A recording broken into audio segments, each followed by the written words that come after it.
کہ نبی کریم صلی اللہ علیہ وسلم 12,000 کا لشکر لے کر شوال کے مہینے میں حنین کی طرف روانہ ہوئے، اور حنین اور بنو حوازن اور بنو ثقیف اور ارد و گرد کے سارے قبائل مالک بن عوف کی سرکردگی کے اندر اسلام کے خلاف جٹ گئے، اور وہ لڑنے کے لیے اپنی ساری خواتین اور مال اور دولت اور اونٹ اور بکریاں اور سونا اور چاندی لے کر آ گئے، تاکہ یہاں سے بھاگنے کا خیال کسی کے دل میں نہ آئے۔ ان کا خیال یہ تھا بھاگنے کے لیے مال، دولت، بیوی، یہ اہم چیزیں ہیں، وہ ساری تو میدان جنگ میں ہوں گی، پتہ ہے کہ مرنا ہے، جو جیے گا اسے ہی سب کچھ ملے گا، نہیں تو مر جانا ہے۔ دوسری طرف نبی کریم صلی اللہ علیہ وسلم کے رفقا کے اندر یہ بات آ گئی کہ آج ہم سے کون ٹکرا سکتا ہے، آج ہمارے مقابل کون ٹھہر سکتا ہے۔ اللہ نے سورۃ توبہ کے اندر آپ نے غزوہ حنین کا نام لے کر یہ سارے تفصیلات بتائی ہے۔ آیت نمبر 25 اور 26 کے اندر یہ ہم پڑھ چکے ہیں۔ سورۃ توبہ کے اندر اللہ نے فرمایا کہ غزوہ حنین کے دن عجب کا شکار ہو گئے اہل ایمان، یعنی کہ اپنے اندر انہوں نے محسوس کر لیا آج تو ہمارے کون شکست دے سکتا ہے، اور پہلے ہی حلے کے اندر پھر یہ معاملہ ہو گیا کہ مسلمان بکھر گئے۔ جو ہی وادی حنین کے اندر داخل ہوئے، وادی حنین کے اندر پہلے سے مالک بن عوف نے جو دشمن تھا ساری تدبیر کر رکھی تھی، جو ہی اسلامی لشکر وادی میں داخل ہوا ان تیروں کی بوچھاڑ کر دی۔ پہلی بوچھاڑ کے اندر صحابہ پریشان ہو کر بکھر گئے، یہاں تک کہ نبی کریم صلی اللہ علیہ وسلم کے ساتھ چند رفقا بچ گئے۔ ایک دم سے ہلہ بولا جائے، ایک دم سے کسی کو ڈرایا جائے تو خوف تو پیدا ہوتا ہی ہے۔ یہ تو تیروں کی بوچھاڑ تھی، انسانوں کا قتل تھا، لوگ بھی اہل ایمان بکھر گئے۔ اللہ کے نبی صلی اللہ علیہ وسلم کے ساتھ بعض روایات میں آتا ہے کہ 12 ساتھی، بعض روایات میں 20، بعض میں آتا ہے 25 آپ کے ساتھ تھے، باقی سب بکھر گئے۔ اللہ کے حضرت عباس فرماتے ہیں رضی اللہ تعالیٰ عنہ کہ میں نے نبی کریم صلی اللہ علیہ وسلم کی گھوڑے کی لگام پکڑ رکھی تھی، اور آپ سب اس حالت کے اندر جب دشمن کی تیروں کی بوچھاڑ ہو رہی تھی، صحابہ بکھر گئے تھے اور تیزی سے چھٹ گئے تھے، ہم سب چند آپ کے ساتھ صحابہ تھے۔ نبی کریم صلی اللہ علیہ وسلم آگے سے آگے بڑھے چلے جا رہے تھے۔ کہتے ہیں ہم نے اس وقت آپ آقا کریم صلی اللہ علیہ وسلم شجاعت کو دیکھا کہ آپ کو کوئی پرواہ نہیں تھی کوئی ساتھ ہے کہ نہیں، آپ گھوڑے کو دشمن کے اندر تک لے جانا چاہتے تھے، اور ہم زور سے گھوڑے کی رسیوں کو پکڑے ہوئے تھے کہیں دشمن کے حصے میں اللہ کے رسول داخل نہ ہو جائیں، اللہ کے نبی سے کوئی تکلیف نہ پہنچ جائے۔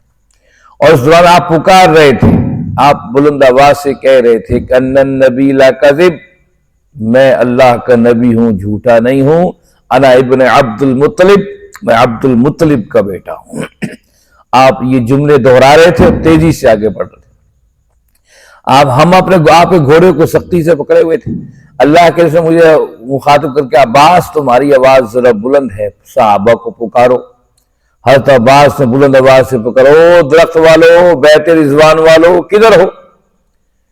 حضرت عباس فرماتے ہیں رضی اللہ عنہ اس رب کی قسم جس نے مجھے ایمان کی دولت عطا فرمائی کہ جو ہی میں نے آواز کو بلند کیا میں نے دیکھا کہ صحابہ اپنی سواریوں پر موجود تھے، گمسان کا رنگ پڑا ہوا تھا، بندے سے بندہ جڑا ہوا تھا، نہ پتہ چل رہا تھا اپنا کون ہے پرایا کون ہے۔ لیکن جو ہی یہ میری آواز سنی صحابہ اپنی سواریوں کو موڑنے لگے، اور بعض اس گمسان کے ماحول میں سواریوں کو موڑ نہیں سکتے تھے، اپنی زرہیں اتار کر اپنے سواریوں پر پھینکی اور سواریوں سے اتر کر پیدل ہی اس آواز کی طرف لبیک کہنا شروع کر دیا۔ کہتے ہیں میں نے ابھی پکارا ہی تھا، چند لمحے گزرے تھے کہ 100 سے زائد صحابہ اکٹھے ہو گئے، اور پھر گمسان کا رن پڑنا شروع ہوا۔ اللہ کے نبی صلی اللہ علیہ وسلم نے فرمایا کہ ہاں اب جنگ کی آگ بھڑک اٹھی ہے۔ پھر آپ صلی اللہ علیہ وسلم نے سنگریزے زمین سے اٹھائے اور کفار کے منہ پر پھینکتے ہوئے فرمایا شاہت الوجوہ، تمہارے چہرے بگڑ جائیں۔ پھر ایسا صحابہ پلٹے، جہاں جہاں تک صحابہ کی آواز تھی انصار کے صحابہ کو انصار کو پکارا، وہ بھی پلٹ آئے۔ پھر جنگ کا نقشہ بدلنا شروع ہو گیا، اور تھوڑے ہی لمحے کے اندر ایسا نقشہ ہوا 6,000 قیدی مسلمانوں کے ہاتھ آ گئے، 25,000 اونٹ اور 40,000 بکریاں، اور چاندی اتنی اہل ایمان کے ہاتھ آئی، اس کی رقم 1 کروڑ سے اوپر بنتی ہے۔ اور اگر ہم سارے مال غنیمت کا آج کے دور میں ٹوٹل کریں تو میں حیران ہوتا ہوں، 7 ارب اور 26 کروڑ سے اوپر رقم بنتی ہے اس مال غنیمت میں جو اس موقع پر آیا۔ اور سارے کے سارے مرد اور خواتین پکڑے گئے، کہتے ہیں 1000 یا 2000 افراد مارے گئے تھے، باقی سب کے سب گرفتار ہوئے۔ جو طائف کے لوگ ان لوگوں کے ساتھ لڑنے کے لیے آئے تھے وہ واپس طائف کی طرف بھاگ نکلے، لیکن بنو حوازن کا پورا قبیلہ قابو میں آ گیا۔ اللہ کے نبی صلی اللہ علیہ وسلم نے سارا مال غنیمت لیا، قیدیوں کو لیا اور سارے سونے اور بکری اونٹوں کو لیا۔ میدان حنین سے کچھ دور مقام جعرانہ ہے، آپ وہاں پر تشریف لائے اور وہاں آپ نے قیام فرمایا۔ آپ نے قیام اس لیے فرمایا، آپ نے فرمایا کہ جو مرد ہیں، یہ خواتین ہیں، یہ مال و دولت ہے، کوئی ان کا وارث تو بنے۔ بڑی بات ہے، بڑی بات ہے۔ ہم کہاں سے اللہ کے نبی صلی اللہ علیہ وسلم کی سیرت کو اپنے زندگیوں میں لے کر آئیں۔ آپ نے مقام جعرانہ کے اندر طویل قیام فرمایا، اس لیے فرمایا کوئی تو آئے جو ہم سے بات کرے، یہ قیدی ہمارے حوالے کر دو، یہ عورتیں ہماری پکڑی ہمارے حوالے کر دو، ہمارا مال چھینا گیا حوالے کر دو۔ اللہ کے نبی صلی اللہ علیہ وسلم انتظار فرماتے رہے۔ آپ صلی اللہ علیہ وسلم روزانہ اٹھ کر قیدیوں کا جائزہ لیتے، مردوں کا جائزہ لیتے، خواتین کا جائزہ لیتے، ان سے پوچھتے کوئی تکلیف تو کوئی پریشانی تو نہیں ہے۔ اس اہم موقع پر مشہور و معروف وہ واقعہ پیش آیا جو ہم میں سے بعض لوگوں کو کہیں نہ کہیں یاد ہوگا۔ اللہ کے نبی صلی اللہ علیہ وسلم ایک دن جائزہ لینے کے لیے آپ نکلے، آپ نے مردوں کا جائزہ لیا، قیدیوں کا ان کا حال احوال پوچھا، پھر آپ نے خواتین کی طرف رخ کیا۔ جب آپ خواتین کا رخ کر رہے تھے تو آپ نے دیکھا، لوگوں نے دیکھا ایک عورت پکار رہی، یا محمد یا محمد یا محمد، پکار رہی اللہ کے نبی صلی اللہ علیہ وسلم۔ لوگوں نے اسے چپ کرانے کی بہت کوشش کی کہ اونچی آواز سے پکارے جا رہی تھی۔ اللہ کے مڑ کر تشریف لائے، اس نے عورت نے کہا یا محمد مجھے پہچانا؟ آپ خاموشی سے اسے دیکھتے رہے۔ فرمایا میں شیما ہوں، فرمایا میں شیما ہوں، تمہاری بہن اے محمد، آپ کی بہن شیما۔ اللہ کے پھر بھی اسے دیکھتے رہے، سوچتے رہے شیما اس حالت کے اندر کہاں؟ حضرت شیما سمجھی شاید اللہ کے نبی صلی اللہ علیہ وسلم مجھے پہچانا نہیں ہے۔ شیما کون ہے؟ حضرت حلیمہ رضی اللہ تعالیٰ عنہا کی بیٹی ہیں۔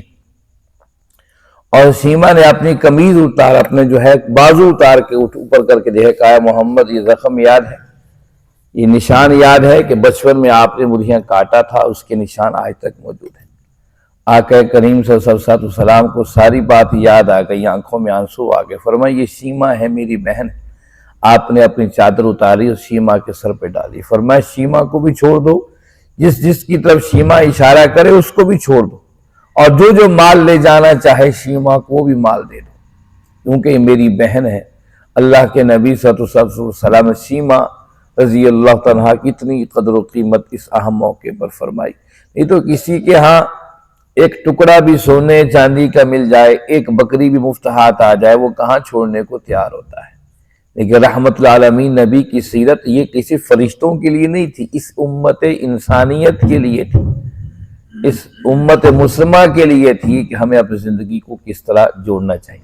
آپ صلی اللہ علیہ وسلم نے یہیں قیام فرمایا، اور پھر آپ کو پتہ چلا کہ طائف کے لوگ جہاں لڑنے کے لیے آئے تھے وہ جا کر طائف کے اندر چھپ گئے ہیں۔ آپ صلی اللہ علیہ وسلم نے خالد بن ولید رضی اللہ عنہ کو 1000 صحابہ سے روانہ کیا، تم جاؤ طائف کے لوگوں کے پیچھے۔ بنو ثقیف کا قبیلہ طائف میں آباد تھا، انہوں نے وہاں پر جا کر پہنچے تو بنو ثقیف قلعے کے اندر داخل ہو کر دروازے بند کر چکے تھے، بڑی بڑی فصیلیں ہوا کرتی تھیں۔ اللہ کے نبی صلی اللہ علیہ وسلم اس کے بعد تشریف لے گئے۔ یہ بنو ثقیف کا اہم معرکہ تھا، اس میں پہلی دفعہ اسلامی توپ خانہ استعمال ہوا تھا۔ کیا ہوا تھا، کیسے ہوا تھا، اس کا تذکرہ ہم آئندہ کریں گے۔ یہ اللہ کے نبی صلی اللہ علیہ وسلم کی سیرت کے وہ پہلو اور وہ حصے ہیں جو ہمیں بتاتے ہیں کہ اللہ کے نبی صلی اللہ علیہ وسلم نے اپنے دور میں جدید ہتھیاروں کو استعمال کیا، اور آپ نے وہ تمام اخلاق اور کردار کے تقاضوں کو نبھایا جو کسی بھی معاشرے کے اندر انسانیت کے رخ کو ابھار سکتی ہے۔